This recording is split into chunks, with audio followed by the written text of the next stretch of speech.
The Liberal election playbook is both predictable and effective. Accuse the Tories of having a hidden agenda, point out the handful of backbench MPs who want to outlaw abortion and the leader's inconsistencies on gay rights, then sit back and watch the polls slide further to the left. The strategy is often effective because Canadians don't believe the party when it talks about being open and inclusive.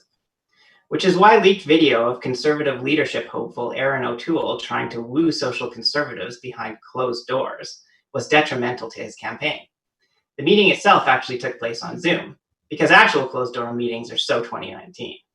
After Radio Canada first published the story last week, the O'Toole campaign launched an investigation into how the video got out. And according to a letter sent to numerous law enforcement agencies, the campaign alleges that the recording was taken from its Zoom account after a summer student working in a Calgary MP's constituency office obtained the password from the MP's email. Well, it certainly sucks for O'Toole that his campaign was hacked, potentially giving his chief rival access to the inner workings of his leadership bid. It's hard to feel sorry for a team that seems to have failed to learn the lessons of history or master even basic online security practices. Yet it can serve as a lesson to all of us on the importance of privacy and security in this day and age. Lesson number 1, don't record yourself. Richard Nixon got in trouble for recording his private conversations in the White House nearly 50 years ago.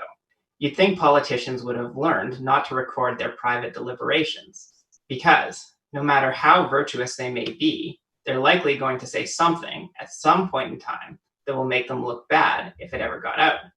And in the cutthroat world of politics, chances are that if their opponents ever find out about it, it's going to come out. But it doesn't matter whether you're conducting a business meeting, celebrating a family birthday online, or tossing a chair off a high-rise balcony. Recording yourself is pretty much always a bad idea, especially in this age of instant communication and zealous political correctness, when an off-the-cuff comment or a dirty joke can go viral and ruin your career. Lesson number 2, secure communications platforms and keep your passwords safe. Zoom has been criticized for its shoddy security practices for months, but for some reason it was chosen for use by the House of Commons, the Erin O'Toole campaign, and many others.